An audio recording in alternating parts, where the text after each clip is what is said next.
সুপ্রিয় দর্শক, দেশ ও জাতির কল্যাণার্থে এবং আইনের প্রতি শ্রদ্ধা রেখে আইন বিষয়ক অনুষ্ঠান আইনের আলো নিয়ে আমি অ্যাডভোকেট সোমনাথ শাহ সৈকত আপনাদের জানাচ্ছি শুভেচ্ছা ও অভিনন্দন। ঘুমিয়ে আছে শিশুর পিতা, সব শিশুরই অন্তরে। আজকের শিশু আগামী দিনের ভবিষ্যৎ। এই শিশুদের হাতেই একসময় এ দেশ, সমাজ এবং জাতি এবং সমাজ গড়ার স্বপ্ন দেখে। তাই এই কোমলমতি শিশুকে সুন্দর ও সাবলীনভাবে বেড়ে ওঠার জন্য আমাদের সকলেরই নজর দেওয়া উচিত। কেননা মাটি নরম থাকতে যেমন তাকে যে খাঁচায় বা যে রূপে তৈরি করা হয়, পরবর্তীতে সে সেই রূপে ধারণ করে, তদ্রূপ শিশুরও তার ব্যতিক্রম নয়। নক্ষত্রের মাঝে যেমন কিছু উল্কা বা দুষ্ট গ্রহ থাকে, তদ্রূপ এই সমাজেও মানবরূপী কিছু নরপিশাচ রয়েছে, যারা এই কোমলমতি শিশুকে বেড়ে ওঠায় বাধা হয়ে দাঁড়ায়। তারা একদিকে যেমন শিশুকে তার বিকাশ ঘটাতে বাধা সৃষ্টি করে, অন্যদিকে তারা কোমলমতি শিশুদের নিয়ে নানা রকম অপকর্ম করার প্রচেষ্টা করে এবং সমাজকে ক্ষতি সাধন করে।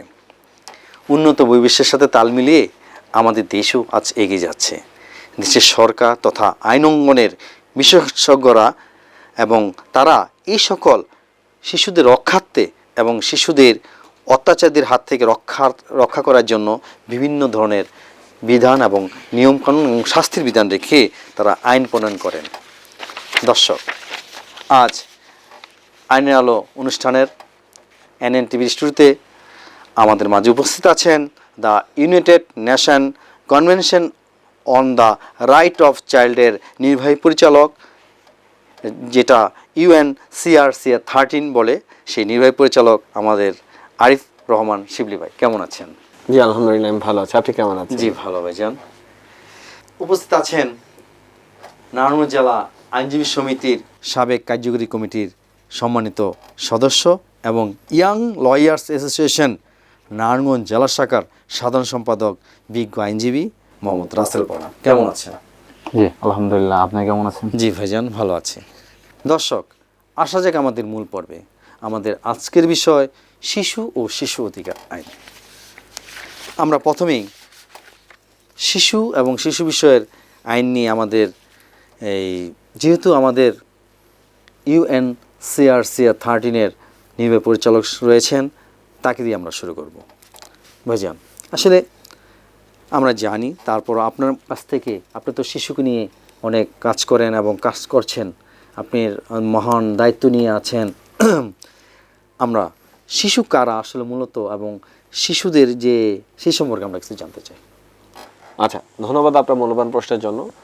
বিষয়টা হচ্ছে যে আমরা যদি UNCRC হিসাবটা ধরি, তাহলে জাতিসংঘ যেটা বলেছে 1999 সালে সর্বশেষ যে ইন্টারন্যাশনাল প্রোটেকশনটা হয় শিশুদের জন্য UNCRC-তে, সেখানে জাতিসংঘ বলেছে যে 18 পর্যন্ত এটা হচ্ছে ইন্টারন্যাশনাল ল অনুসারে শিশু। আমরা যদি আমাদের ডোমেস্টিক যে আপনার লটা আছে বাংলাদেশের, ডোমেস্টিক লতে যে বিষয়টা সরকার সর্বশেষ সংশোধন করেছে, সেইখানে সরকার বলছে যে 14 বছরের নিচ পর্যন্ত এটাকে শিশু ধরা হবে, 14 বছর থেকে আমরা কিশোর ধরা শুরু করব। তো এটাই হচ্ছে আমাদের ইন্টারন্যাশনাল এবং ডোমেস্টিকের যে পার্থক্য, সেই বিষয়টা আর কি। ধন্যবাদ আপনাকে। আচ্ছা রাসেল প্রথম, আসলে আপনি বিজ্ঞ আইনজীবী এবং আপনিও শিশুকে নিয়ে অনেক সময় অনেক কাজ করে থাকেন। আসলে শিশু, নবজাতক শিশু বলতে আমরা কি বুঝে থাকি? ধন্যবাদ NNTV-কে আজকে এই এপিসোডে আমাকে আমন্ত্রণ জানানোর জন্য।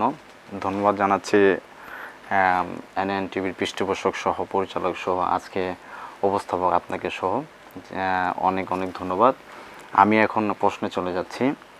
যদি আমরা শিশু, আসলে আজকের শিশু আগামী দিনের ভবিষ্যৎ, আর আজকের শিশু আগামীর বাংলাদেশ। তো সেই আগামীর বাংলাদেশকে সামনে রেখে বাংলাদেশ সরকার আন্তর্জাতিক লেভেলের, আন্তর্জাতিক মানের আইন প্রণয়ন করেছেন এবং সেখানে শিশুদের যে অধিকার, সেই অধিকার নিশ্চিত করার জন্য সময়ে সময়ে আইনকে পরিবর্তন করেছেন। আমরা যদি বলতে চাই, 1974 সনে শিশু অধিকার সুরক্ষার জন্য শিশু আইন প্রণয়ন করেছেন। সে আইনে পরবর্তীতে এটা পরিবর্তন করে 2011 সনে একটা নীতিমালা তৈরি করলেন, শিশু সুরক্ষা নীতিমালা, এবং সর্বশেষ 2013 সনে একটা আইন প্রণয়ন করলেন এই শিশু অধিকার নিয়ে। যদি আমরা এই আপনার প্রশ্নে চলে যাই, এখন আপনার প্রশ্নে নবজাতক শিশুকে, যদি আমরা নারী ও শিশু, আপনি জানেন নারী ও শিশু 2000 সনে একটা আইন প্রণয়ন করা হয়েছে, যেখানে নারী এবং শিশুর অধিকার প্রতিষ্ঠার জন্য এবং আইনগত যে অধিকার আছে সেটা নিশ্চিত করার জন্য, বাংলাদেশের সংবিধান রক্ষা করার জন্য এই বাংলাদেশে বিভিন্ন জেলাতে এই ট্রাইব্যুনাল গঠন করা হয়েছে, নারী ও শিশু ট্রাইব্যুনাল। এই নারী ও শিশু ট্রাইব্যুনালের 2000 সনের আইন, এটা সংশোধন করা হয়েছে 2003, এবং সর্বশেষ 2020 সনে এটা সংশোধন এসেছে। যদি আমরা সেই নারী শিশু নির্যাতন দমন ট্রাইব্যুনালে আমরা চলে যাই, সেই নারী শিশু নির্যাতন ট্রাইব্যুনাল আইনে যে সংজ্ঞায় যে ডেফিনিশন দেওয়া হয়েছে, সেই ডেফিনিশনে বলা হয়েছে যে নবজাতক শিশু বলতে বোঝাচ্ছে যার বয়স 40 দিন বয়স, অর্থাৎ জন্মের পর থেকে 40 দিন বয়স হচ্ছে নবজাতক শিশু। আর এই নবজাতক শিশু অবশ্যই তার আইডেন্টিটি থাকবে, সে তার পরিচয় নিয়ে এবং ভবিষ্যতে তার দেশের পক্ষে, রাষ্ট্রের পক্ষে সে একটা ন্যাশনালিটি নিয়ে, জাতীয়তা নিয়ে সে বড় হবে এবং দেশ ও সমাজের উন্নয়নে কাজ করবে। ধন্যবাদ আপনাকে।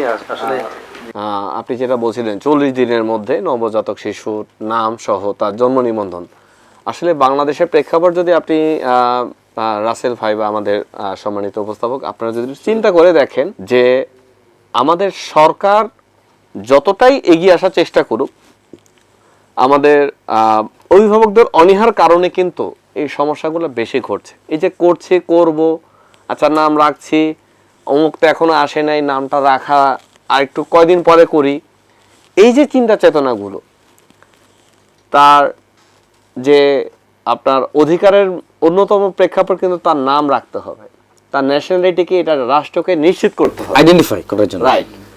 রাষ্ট্রকে সহায়তা করতে হবে কাকে? গার্ডিয়ানকে। আমার বড় ভাই ও ফ্রান্স সিটিজেন, বর্তমানে আমার ভাতিজি হয়েছে স্থানীয় ক্রিতেল একটা হসপিটালে। তো যেদিন বাচ্চা জন্ম নিল, তাদের মেয়র অফিস কিন্তু কনসার্ন যে আজকে হসপিটালে এই কয়টা বাচ্চা জন্ম নিয়েছে। আপনি তথ্য প্রযুক্তিতে আমরা কতটা পেছানো আছি সেটাও কিন্তু অনুমান করা যেতে পারে। ওদের মেয়র অফিস অবহিত আজকে তার দেশের এই হসপিটালে এই কয়টা বাচ্চা নতুন জন্ম নিয়েছে, এই কতজন মানুষ হসপিটালে মারা গেছে, এটা তার কনসার্ন। জাস্ট ফর ডিজিটালাইজ যেটা ভাইয়াকে কিন্তু অলরেডি মেইল করা শেষ, রাত 11টার পরপরই বাচ্চা জন্ম নিয়েছে 9:30টার দিকে স্থানীয় লোকাল টাইম। ভাইয়াকে কিন্তু 11টার মধ্যে মেইল আসা শেষ, আগামীকাল সকালে মেয়র অফিসে তোমার কাজ আছে, তুমি একটু চলে আসো। বাচ্চা সব কিছু রেডি করে দেওয়া হলো, তার যত কাগজপত্র আছে বিকালের মধ্যে, পরদিন বিকালের মধ্যে সবকিছু রেডি হওয়া শেষ। ওকে, নাম রাখা শেষ। আপনি দেখেন এইটা যদি বাংলাদেশে চিন্তা করেন, একটা মেম্বার অফিসে যাক, একটা চেয়ারম্যান অফিসে যাক, ভোগান্তি তো আছেই, সেটা পরের বিষয় আসছে, কিন্তু আমাদের গার্ডিয়ানদের যে অনীহার বিষয়টা, সেটা সবার আগে তুলে ধরাটা জরুরি। কারণ শিশু অধিকারটা সবার আগে হচ্ছে তার পরিবার থেকে দেয়া শুরু করতে হবে। পরিবার থেকে যতক্ষণ না আসবে ততক্ষণ পর্যন্ত সমাজ জাগ্রত হবে না, আর সমাজ জাগ্রত না হলে রাষ্ট্রযন্ত্র ঘুমাবে। তাহলে এর জন্য আমাদের পরিবারজনদের অবশ্যই এগিয়ে আসতে হবে। এই বিষয়টার জন্য আমার যেটা অ্যাকনলেজমেন্ট সবার প্রতি, আমি সরকারের কাছে আহ্বান জানাবো, আমাদের শিশু মন্ত্রণালয়ে অনেক বাজেট আছে এবং আমাদের জাতিসংঘ শিশু তহবিল সহ সেভ দ্য চিলড্রেন অনেক বিগ অর্গানাইজেশন বাংলাদেশে কাজ করছে বাংলাদেশের শিশুদের নিয়ে। এই ক্ষেত্রে যদি কোনো সহযোগিতারও দরকার হয়, ইন্টারন্যাশনাল অর্গানাইজেশনগুলোর মাধ্যমে একটা বড় ধরনের ডোনেশন নিয়ে কিন্তু সরকার এটা রেডিও, এটা টিভি, অনলাইন সব জায়গায় যদি ক্যাম্পিং করে, এটা কতটা জরুরি, জন্মের কতদিনের মধ্যে এটা নির্দেশনা, অনুরোধ না, এটা করুন, এটা করতে হবে, পার্থক্য আছে। আমাদের দেশ হচ্ছে যেটা করতে হবে সেটাও আমরা একটু লেট করে করি।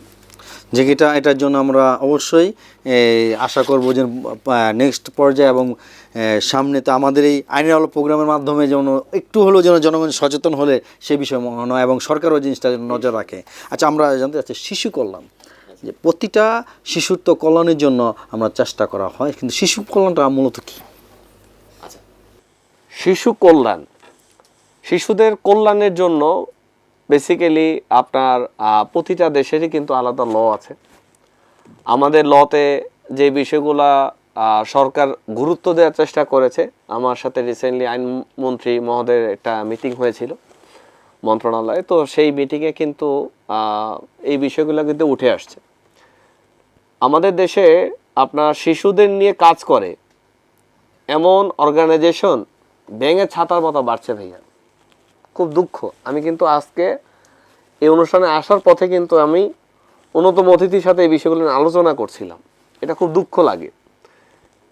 আপনার একটা ইউনিসেফের কাছে প্রায় আপনার 59,000-এর বেশি অর্গানাইজেশন আপনার শিশু কল্যাণ বিভিন্ন ইয়াতে ফান্ড চেয়েছে, কিন্তু যখন বেসিক্যালি ইন্টারন্যাশনাল অর্গানাইজেশনগুলো এনএসআই এবং স্পেশাল ব্রাঞ্চ পুলিশের ইনভেস্টিগেশন রিপোর্ট চায়, এটা দিতে পারে 59,000-এর মধ্যে, তখন ধরেন 4টা প্রতিষ্ঠান দিতে পারে কিনা সন্দেহ আছে। কিন্তু শিশু কল্যাণ এটা কিন্তু অনেক বিগ একটা সাবজেক্ট। আচ্ছা, শিশুর কল্যাণের জন্য যে কাজগুলো করা হয় তাকে আমরা শিশু কল্যাণ হিসেবে চিহ্নিত করি। শিশুর কল্যাণ কি কি করবে?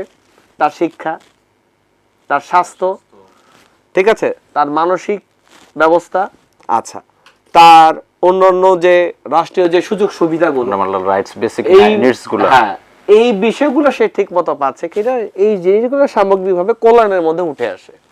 এটা নিয়ে বিভিন্ন অর্গানাইজেশন কাজ করে, আর অর্গানাইজেশনগুলো কাজ করে বেসিক্যালি হচ্ছে ফান্ডগুলো হাতিয়ে নিয়ে তারা এক সময় লাপাত্তা হয়ে যায়। ওটা তো দুষ্ট চক্র। এটা না, এটা দুষ্ট চক্র না, এটা নিয়ে সরকারের কাজ করতে হবে। এবং এটা নিয়ে আমি সামনে পুলিশ হেডকোয়ার্টারও যাব, আইজিপি মহোদয়ের সাথে একটা মিটিং আছে আমার। আমি এই বিষয়টা কিন্তু সেখানে স্পষ্টভাবে তুলে ধরবো, কারণ আপনার স্পেশাল ব্রাঞ্চ পুলিশের পারমিশন ছাড়া এই ধরনের কোনো সংগঠন যেন কাজ না করতে পারে, কোনো প্রকার ফান্ড যেন কেউ না দেয়, সেটা হোক 2 টাকা, সেটা হোক 10,000 টাকা, সেটা হোক 2 কোটি টাকা, এটা দেওয়া যাবেই না। আগে হচ্ছে আপনার সংগঠনের মূল উদ্দেশ্য কি, সংগঠন কারা চালাচ্ছে সেটা তো রাষ্ট্রকে জানতে হবে, তাই না? এখন ধরেন ফাউন্ডার থাকতে হবে, রাইট। এখন ধরেন একটা সংগঠন চালাচ্ছে যে মানুষটা, তার শিশুর নলেজমেন্ট সম্পর্কে, শিশু যে চ্যাপ্টার ইউএনসিআরসি কোনো ধারণাই নেই, কোনো ধারণা নেই। অনেকে মাঝে দেখা হলে কিন্তু বলে, ভাই আমিও কিন্তু শিশু নিয়ে কাজ করি। ওয়াও, কি নিয়ে কাজ করো? ভাই আমি একদিন একটা পথ শিশুকে একটা কলা দিয়েছিলাম, একটা কলা দিয়েছিল, ওইটা সে একটা ছবি তুলেছে, এটা দিয়ে ফেসবুকে সে অ্যানাউন্স করেছে সে শিশু নিয়ে কাজ করে। আচ্ছা, তো এরকম পথে ঘাটে এরকম অসংখ্য পাওয়া যায়, কিন্তু আসলে সত্যিকার ভাবে যারা কাজ করে এই বিষয়টা আসলে আমাদের গোয়েন্দা সংস্থা, আমাদের সরকারের যারা উচ্চপদস্থ আছেন, এই বিষয়গুলো যদি কাজ করা হয় সকলকে সেটা ক্ষতি দেখা উচিত। রাইট। ধন্যবাদ আপনাকে। আমি এখন রাসেল প্রধানকে জানতে চাচ্ছি যে আসলে শিশু তো কল্যাণ, আমি সিভিল ভাইয়ের কাছ থেকে জানলাম আসলে শিশু কল্যাণটা কি আর শিশু সুরক্ষাটা কি, সে সম্পর্কে আমরা কিছু জানতে চাই। আসলে এক কথায় সুরক্ষার যে প্রশ্নের উত্তরটা দেওয়া সম্ভব না, কিন্তু সুরক্ষা বলতে আমরা বোঝাচ্ছি যে শিশুর যে সুরক্ষা আছে, এই ব্যাপারে কিন্তু বাংলাদেশ সরকার একটা নীতিমালা প্রণয়ন করেছে এবং সেই নীতিমালা সম্পর্কে আমরা মোটামুটি চিলড্রেন ভায়োলেন্স জানতে পেরেছি। সেটা হচ্ছে সুরক্ষা দিতে হবে। একটা শিশু, আগে বলিনি যে শিশু সুরক্ষার ব্যাপারটা কোথা থেকে আসবে, সুরক্ষাটা কে দিবে, সেটা আগে আমার জানা দরকার। সুরক্ষা কিন্তু ফার্স্টে শুরু হবে তার পরিবার থেকে, রাইট, ফাদার মাদার, তারপরে আপনার যে জয়েন্ট ফ্যামিলি হলে ফ্যামিলির যারা যারা চাচা খালা আদার্স মেম্বার, তাদেরকে এই সুরক্ষা ফার্স্টলি তাকে পরিবারকে নিশ্চিত করতে হবে।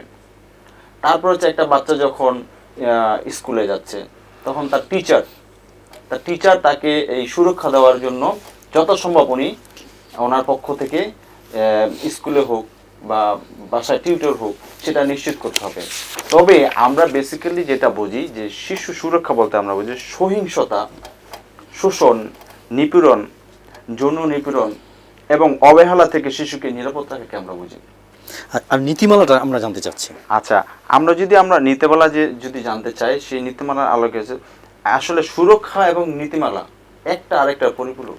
এই নীতিমালাগুলো হচ্ছে সরকার নেবে, এই নীতিমালাগুলো আইনের মাধ্যমে এই নীতিমালাগুলো নিশ্চিত করতে হবে। এই নীতিমালার আলোকে একটা নবজাতক শিশু যখন জন্মগ্রহণ করে, তার বয়স 18 বছর হওয়ার আগে পর্যন্ত তার যে বেসিক নিডসগুলো আছে, যে ফান্ডামেন্টাল রাইটসগুলো আছে, যেটা আমাদের সংবিধান নিশ্চিত করেছে, অবনৈতিক শিক্ষা, স্বাস্থ্য, এই যে বিষয়গুলো আছে, বাংলাদেশের আইডেন্টিটি নিয়ে এসে বড় হবে, এই যে বিষয়গুলো আছে, এইটা হচ্ছে এই নীতিমালার আলোকে তাদেরকে এই নীতিমালার আলোকে বড় করে নিয়ে যেতে হবে। ধন্যবাদ আপনাকে। আসলে যে সেভ দ্য চাইল্ড, মানে শিশুকে যে একটা আমার নিরাপত্তা, আমরা সেই নিরাপত্তা বলতে আমরা কি বুঝি, শিশু নিরাপত্তাটা? আচ্ছা, শিশুর নিরাপত্তা, এখানে যে চিলড্রেন ভায়োলেন্স নিয়ে অনেকগুলো কথা হচ্ছিল। আমি আপনাকে একটা সুন্দর আমার একটা সাকসেসের বিষয়টা বলি। আগে বাংলাদেশে কিন্তু আনাচে কানাচে চেয়ারম্যান মেম্বাররা কিন্তু একটা বিচার সালিশের নামে ভয়ঙ্কর একটা অত্যাচার করতো বাচ্চাদেরকে, চুরির অপরাধে, বিভিন্ন অপবাদ দিয়ে। তো এই যে হাত পা বেঁধে গ্রামের প্রায় 500 মানুষ 700 মানুষ একসাথে দেখছে, ভিডিও করছে, কিন্তু সেখানে কোনো মানুষকে আমরা দেখি নাই এই বিষয়গুলো নিয়ে প্রতিবাদ করতে। তো তারপর কিন্তু আমি এই বিষয়টা নিয়ে আপনার একটা ফার্স্ট টাইম একটা ফেসবুকে পোস্ট করি। পোস্টটা ইংলিশে করা হয়, আর যেহেতু আমি ইন্টারন্যাশনাল প্রোটেকশনের আন্ডারে যেহেতু কাজ করা হচ্ছে, বিভিন্ন দেশের নাগরিকরা আমার ফেসবুক লিস্টে আছেন, বিভিন্ন দূতাবাসের রাষ্ট্রদূত থেকে শুরু করে অনেকে আছেন। তো এটা বেসিক্যালি ইন্টারন্যাশনাল লেভেলে খুব মারাত্মকভাবে হিট করে। নাইজেরিয়ার ফুটবল খেলোয়াড় থেকে শুরু করে আপনার বিভিন্ন দেশের কূটনীতিক সহ অনেকে কিন্তু এটা প্রতিবাদ জানায় ইনস্ট্যান্ট ভিডিও বার্তা দিয়ে। এবং এটা কিন্তু আমাদের দেশের মেইন স্ট্রিম মিডিয়াগুলো লাইক চ্যানেল সহ সকল গণমাধ্যমে কিন্তু আসছে যে সালিশের নামে শিশু অত্যাচার বন্ধে আন্তর্জাতিক মহল ক্ষিপ্ত।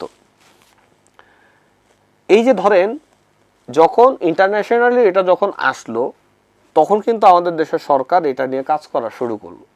তখন আমাদের দেশের চাইল্ড রাইট, তখন কিন্তু আমাদের দেশের হাইকোর্ট, আমি হাইকোর্টের মহান সেই দুইজন বিচারপতিকে আমি সম্মান ও স্যালুট জানাচ্ছি আপনার অনুষ্ঠানের মাধ্যমে। আমাদের হাইকোর্ট একটা সুন্দর জাস্টিফিকেশন দিয়েছে, সরকারকে রুলস অ্যান্ড রেগুলেশন বলে দিয়েছে যে এই বিষয়গুলো রাষ্ট্রের দেখা উচিত। এতদিন ধরে আপনারা কোথায় ছিলেন, একটা রাষ্ট্র কিভাবে চলছে, এভাবে বাচ্চাদেরকে মারা হচ্ছে, আন্তর্জাতিক মহল নড়াচড়া শুরু হয়ে গেছে, সেখানে আপনারা এতদিন কোথায় ছিলেন? আমাদের এসপি যারা কাজ করে তারা কোথায় থাকে? আমার কিন্তু দুঃখ লাগে। ময়মনসিংহ একটা বাচ্চা থানা থেকে 100 গজ দূরে একজন মেম্বার তাকে পিটিয়ে কোমর ভেঙে দিয়েছে। তো তখন কিন্তু আমি আর্টিকেল 4 নিয়ে কাজ করতাম। চিলড্রেন ভায়োলেন্স গুলো কিন্তু সেটার মধ্যে চ্যাপ্টারে আছে, এখন আমি আছি 13। তো আমি সংশ্লিষ্ট জেলার এসপিকে যখন বললাম যে পুলিশের সহযোগিতায় কি করে বাচ্চাটাকে আপনারা আহত করলেন, কোন লতে করলেন, তো তিনি কিন্তু ক্ষিপ্ত হয়েছেন প্রশ্নটা শুনে যে পুলিশের সহযোগিতা বলতে আপনি কি বোঝান। আমি 100 গজ দূরে, 100 গজ দূরে সিসি ক্যামেরা কোথায় ছিল? আপনার পুলিশের এতগুলা গাড়ি যাওয়া আসা করে, একটা মানুষও কি ছিল না? পুলিশের কোন লোককে এটা অবহিত না? অবশ্যই অবহিত। তার মানে এখানে জড়িত ছিল কিনা, জাস্ট তাকে একটা হিংস দেওয়া। রাইট। তারপর কিন্তু সেই এসপি কিন্তু আমাকে রাত 8টার পরে নিজে ফোন দিয়েছে, জারিফ সাহেব আমি পুরো বিষয়টা দেখেছি, ওসিকে এই বিষয়ে আমরা তদন্ত রিপোর্ট দিতে বলেছি, আমরা দেখছি বুঝছি। এই যে দেখতেছি বুঝতেছি, তার চেয়ে বড় কাজটা কিন্তু করেছে বাংলাদেশের হাইকোর্ট। ওই জিনিসটা হওয়ার পরে আপনি দেখেন, এখন কিন্তু সালিশের নামে শিশু হত্যা বা শিশুকে আপনার নির্যাতন এখন কিন্তু প্রায় 0-তে অলরেডি নেমে আসছে, এখন কিন্তু নাই। তো এই যে সেভ দ্য চিলড্রেন যে শিশু সুরক্ষার বিষয়ে রাষ্ট্রকে আপনার অবহিত করতে, আসলে এটা নিয়ে সবার অ্যাক্টিভিশন করা উচিত। অ্যাক্টিভিশনটা যদি জোরালো না করা যেত, আমি যদি পোস্টটা তখন বাংলায় দিতাম, শুধু বাংলাদেশের মধ্যে সীমাবদ্ধ এটা থাকতো, বাংলাদেশে থাকতো। যেহেতু আমি যখন আপনি- ইংরেজিতে দিয়ে দিয়েছি, International। ওয়ার্ল্ড ওয়াইড চলে গেছে। আচ্ছা, ধন্যবাদ আপনাকে। ওই আচ্ছা, আলোকে আমি চ্যাট করতে যাচ্ছি, এখন কিন্তু বাচ্চাদের যে স্কুলে পড়ানো হচ্ছে, স্কুলে কিন্তু ব্যত্রাঘাত করা নিষিদ্ধ করা হয়েছে। তাদেরকে একটা রুলস জারি করা হয়েছে। এই রুলসের কারণে, এই দিক নির্দেশনার কারণে টিচার গার্জিয়ান সবাই মোটামুটি আচ্ছা, সচেতন হয়েছে। এটার জন্য আমাকে অনেক গার্ডিয়ান কিন্তু আমাকে লেখে যে আপনারা যারা শিশু নিয়ে কাজ করেন, বিজ্ঞ পণ্ডিত, বিভিন্ন টক শোতে যান, বিভিন্ন সময় বাইরের দেশে যান, কথা বলেন শিশুদের নিয়ে, এই যে শিশুদেরকে মারার বিষয়গুলো আপনারা যে মানা করছেন, আমাদের মা বাবা না পিটালে তো আমরা মানুষ হতাম না। তো তখন বললাম যে আসলে বাংলাদেশে এই বিষয়টা বিশ্বাস করে দেখে অক্সফোর্ডটা বাংলাদেশে হয় নাই, হার্ভার্ডটা বাংলাদেশে হয় নাই, এটা বাইরের দেশে হয়েছে। কারণ বাইরের দেশে কিন্তু মাধ্যম নাই। আমার এই যে ছোট ভাতিজি এখন বাংলাদেশে আসে বেড়াতে, ওর যখন 4 বছর, জাস্ট আমার বড় ভাই চোখ ঘুরিয়ে তাকিয়েছিল, রাগান্বিত। সে কি করেছে, পুলিশের এখানে একটা বেল প্রেস করছে, তার বাসায় ফিট করে দিয়ে গেছে রাষ্ট্র, তার সুরক্ষার জন্য, তার সুরক্ষার জন্য, যে তার পরিবারের দ্বারা সেই না জানি কোন ফ্যাসিলিটি থেকে বঞ্চিত হচ্ছে কি, মানে নির্যাতন নিপীড়ন থেকে Right. রক্ষা করার জন্য। সে যখন বেলে প্রেস করছে, পুলিশ কিন্তু সাথে সাথে এসে ভাইয়াকে জিজ্ঞাসাবাদ করতে নিয়ে গেছে, ভাবিকে নিয়ে গেছে, ছাড়ছে পরদিন ভোরে। আমরা কিন্তু 17 ঘন্টা ওদেরকে পাইনি, কোথাও পাইনি। পরে 17 ঘন্টা পরে আমরা ঘটনাটা শুনলাম।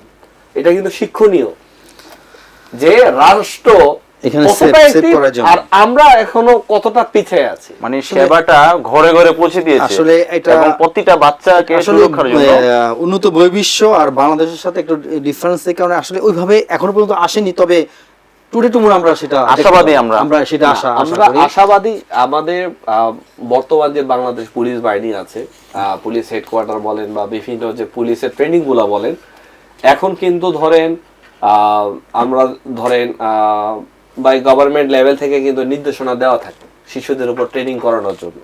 এখন আপনি পুলিশ কনস্টেবল পরীক্ষা দিতে যান, এসআই পদে যান, যেখানেই যান না কেন, শিশুদের উপর কিন্তু একটা আলাদা ট্রেনিং করানো হচ্ছে, যেটা আগে ছিল না। তো তার জন্য আস্তে আস্তে আমাদের ধরেন মন মানসিকতাগুলো চেঞ্জ হচ্ছে। আসলে এই যে মানে টুডে এই টুমোর সেটা হবে শিশুদের ইনশাআল্লাহ। ব্যাপারে প্রত্যেকটি থানায় কিন্তু আলাদা ডেস্ক আছে এবং সমাজ সেবা অধিদপ্তর আমি এখানে ওইখানে আমরা আসবো, ওইখানে হ্যাঁ। আমরা জানতে চাচ্ছি এই যে- সর্বশেষ জি।